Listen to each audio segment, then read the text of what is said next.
Okay, log equations. These two log equations, 10 and 11, I think what will help you if you have a group of log equations that you're trying to tackle is to make a plan before you start the problem. So for 10, I see logs on both sides, so I'm going to be able to cancel my logs. That's my plan. For 11, I see logs on both sides, but I'm going to need to condense so I can get one log on each side and then cancel.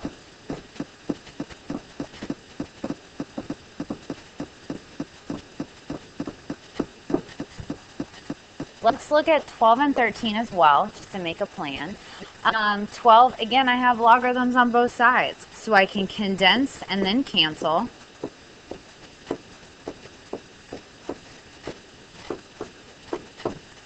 And on 13, I don't have logarithms on both sides.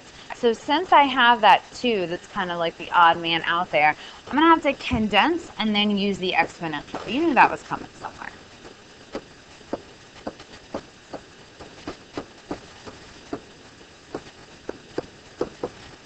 The danger here with these problems is that if you get in the flow of doing one thing over and over again, you try to apply that to a problem where it doesn't work, then that problem is sunk. And on the exam, missing one multiple choice problem out of 60 is not that big of a deal. But you don't want to waste the time on a problem that you feel confident on and waste the time and get the problem wrong. Okay, so on number 10, we only have one logarithm on each side. So just like when we did this with exponent rules or with our exponential equations, we can just cancel using that property of equality. So we have 8x minus 2 equals 3x plus 8. And don't make this one harder than it is. Get x all by itself.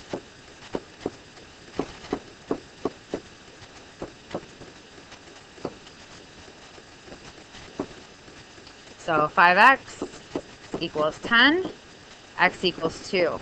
The only other step here that you have to make sure you remember with logarithms is to check that when you plug in that answer, you don't get a 0 in any of what you're taking the logarithm of.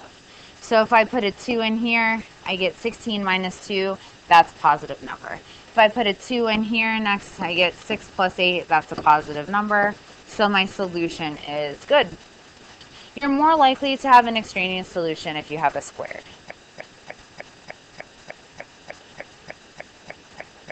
Okay. For number 11, my game plan was to condense and then cancel. And to condense here, the first thing we need to do is do our power rule. When we're condensing, we always power rule first.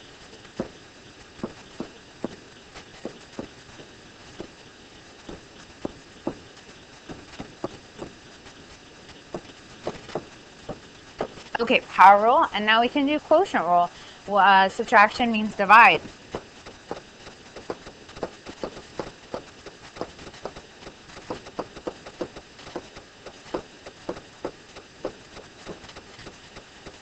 And now we have one logarithm on each side, so we can cancel our logarithms. Lovely. Gone and gone.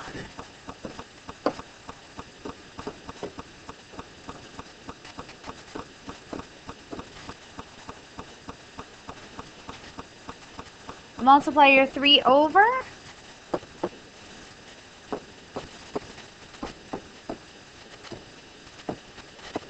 $75 times 3 is 225. When you take the square root, remember, anytime you force a square root, you need to take care of the positive and negative case.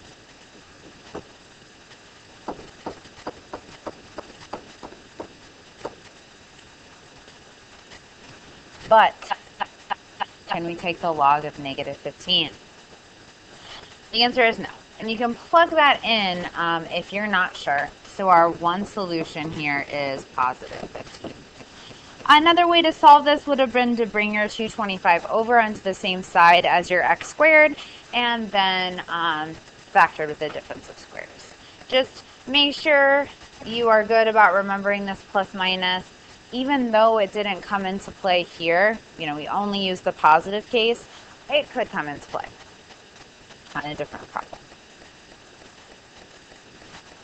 Okay. All right, our game plan on 12. It's nice to have the plan up there since we saw this group of problems together. Our game plan on 12 is to condense and then cancel. So I don't have any power rule to do. So on my left side of the problem, I'm going to go ahead and condense using the product rule. Plus means add. I'm sorry, plus means multiply. Of course plus means add. Adding becomes multiplication when we're condensing logarithms. All right, now that we have one logarithm on each side, we can cancel them.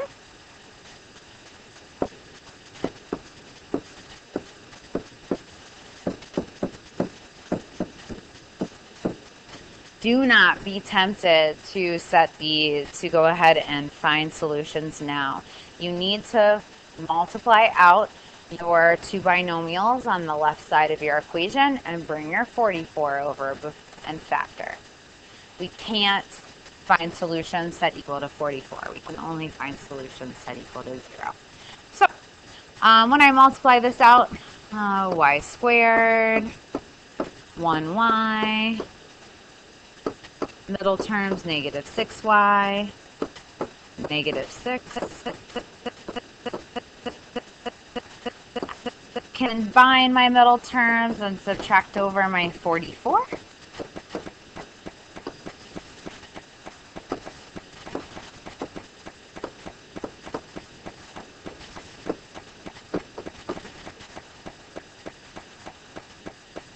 Two numbers that multiply to negative 50 and add to negative 5.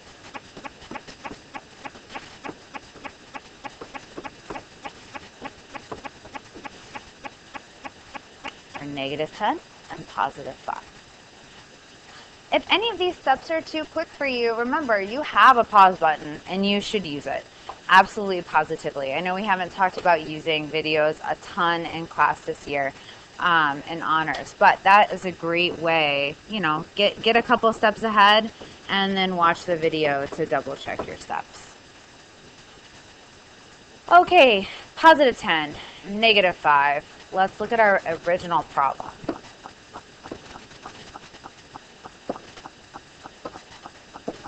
If I put positive 10 in here for y, I'm good. I get positive 4. If I put 10 in here for y, I get 11. I can take the log of a positive number, so that one's a good solution. If I put negative 5 in, both places I get negative numbers in my parentheses, so that not a solution. One more log equation. We said with this one, we're going to condense and use the exponential. So we're going to condense using our quotient rule, minus turns into a division problem.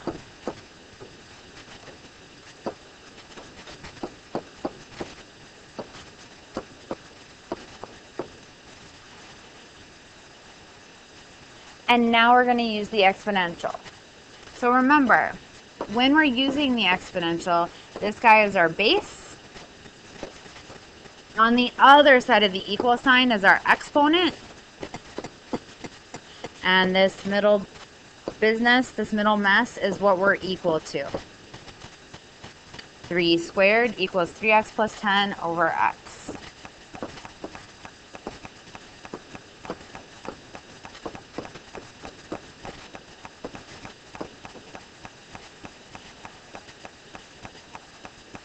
Squared is 9. I'm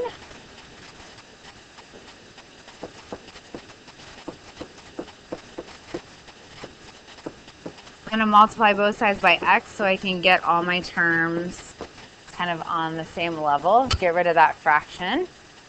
Anytime we can clear a fraction is a good time, right?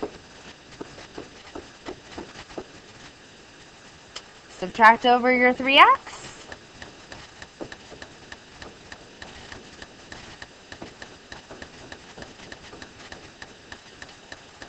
divide by 6. 10/6 is the same as 5/3. Okay, I'm going to do one more video for this section, and it's going to be for those last two problems that are in trinomial form. So check those out if you need them.